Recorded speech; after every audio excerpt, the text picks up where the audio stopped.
Mon père a vu mon invention. J'ai retiré la pile de la radio. Mais le son continuait à jouer. La pile s'est usée. Le vent fait tourner les pales et produit de l'électricité. Quand mon père l'a vu, c'était la première fois qu'il me félicitait. Puis je lui ai dit qu'il pouvait la construire lui-même. Une génératrice, plus grande, pour puiser l'eau souterraine et arroser la terre. Tant qu'on a de l'eau, il faut aller fouiller dans la poubelle. Mais ça demandait le seul vélo de mon père. Il est resté silencieux. Je n'arrivais pas à me croire. Je pensais que ce n'était qu'un mirage. Mon père s'est mis en colère. Il a balancé la génératrice dehors et m'a envoyé travailler au champ. Jusqu'au jour où une tempête rare et destructrice est arrivée. Mon père a tenté de sauver quelques graines.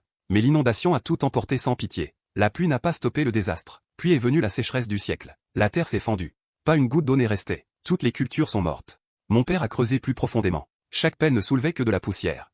En regardant notre maigre nourriture, nous n'avions toujours pas d'eau. Mon père est resté silencieux pour survivre. Mardi, à Molemo, transformer la farine est devenu notre seul repas. La tequila se détériorait. Les gens ont commencé à avoir faim. Les villageois, la faim les a forcés à quitter leur maison.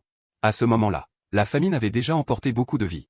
Elle est entrée dans nos maisons et a pris toute la nourriture. En regardant le miroir vide, ma mère a perdu tout espoir. Le gouvernement est enfin intervenu pour vendre des céréales bon marché aux villageois. Ma mère a pris toutes nos économies pour m'envoyer acheter de la nourriture. Quand je suis arrivé au stand de céréales, j'étais complètement choqué. Les victimes venaient de partout. J'ai dû traverser la foule.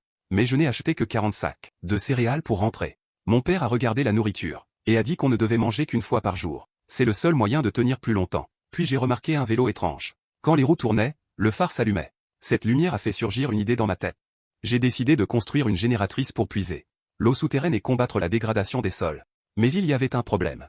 Chaque après-midi, il n'y avait pas d'électricité. En cours de physique, je prenais des notes très attentivement. Je devais apprendre encore plus. Mais l'instant d'après, j'ai été expulsé de l'école, parce que mon père ne pouvait pas payer toute l'hypothèque. Toute la ville subissait la répression. Tout notre argent partait dans la nourriture. Je n'avais plus de raison de rester à l'école. Mais je n'ai pas abandonné car c'était ma seule chance de survivre.